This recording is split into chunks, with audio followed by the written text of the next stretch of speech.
اما اخوك الصغير ياخد حقنه الجزء التاني. ثواني يا حبيبي هتصل على الدكتور. ماشي بسرعه بسرعه عشان تعبان. ما خلاص ياضنا بتتصل اهي. انا يا دكتور كنت عايزاك بس تيجي تدي حقنه لابني علشان عنده سخونيه وسعيه وبروديه. ماشي ماشي يا دكتور، مع السلامه مع السلامه.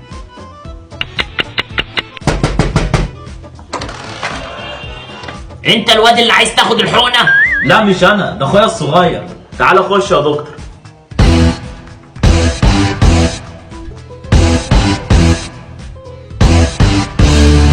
تعالى يا حبيبي ما تخافش.